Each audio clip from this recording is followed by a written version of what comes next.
ಬಂಗಿ ಬಂಗಿ ಸೇದೋದು ಹೇಳ್ಕೊಟ್ಟು ಗುರುಗಳವರು ನನಗೆ.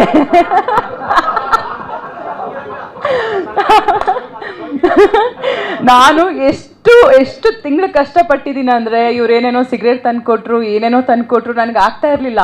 ಬಟ್ ಇವ್ರು ಹೇಳ್ಕೊಟ್ಟಿದ್ದು ಒಂದು ಸ್ಟೈಲು, ಆ ಶಾರ್ಟ್ ನೀವು ನೋಡ್ಬೋದು ಸಿನಿಮಾದಲ್ಲಿ. ಆ ಒಂದು ಶಾರ್ಟ್ ಮಾತ್ರ ತುಂಬಾ ನ್ಯಾಚುರಲ್ ಆಗಿ ಅದು ದೇವರನ್ನೇ ಲೋಕಾನುಭವ ನೋಡ್ ಕಲ್ತಿದ್ದು. ನಾನು ಸೋನ ನನಗೆ ಆಯ್ತಪ್ಪ. ಇಲ್ಲ ಪಾಪ ಅವರು ಆ ಒಂದು ಎಲ್ಲಿ ಅದು ಇದ್ರಲ್ಲಿ ಯಾಣದಲ್ಲಿ ಮಾಡ್ಬೇಕಾದ್ರೆ ಒಂದ್ಸರಿ ಎಳೆದ್ರು ಬರ್ಲಿಲ್ಲ, ಈ ಕುತ್ತಿಗೆಲ್ಲ ಸ್ಲಿಮ್ ಆಗ್ಬಿಡ್ತು ಅಂದ್ಬಿಟ್ಟು ಒಂದು 3 ಸಿಗರೇಟ್ ಇಟ್ಕೊಂಡ್ರೆ ಸರಿ ಎಳೆದ್ಬಿಟ್ರು. ಆಮೇಲಿಂದ ಅಯ್ಯಯ್ಯೋ ಇದ್ರಲ್ಲಿ ದಿಮ್ಮಂತಿದೆ, ಮತ್ತೆ ಸಿಗರೇಟ್ ದಿಮ್ಮಂತ ಇನ್ನೇನಂತ. ಹಾಗೆ ನನ್ನ ಗುರುಗಳು ನೀವು ಆ ವಿಷಯದಲ್ಲಿ ರಂಗಣ್ಣ.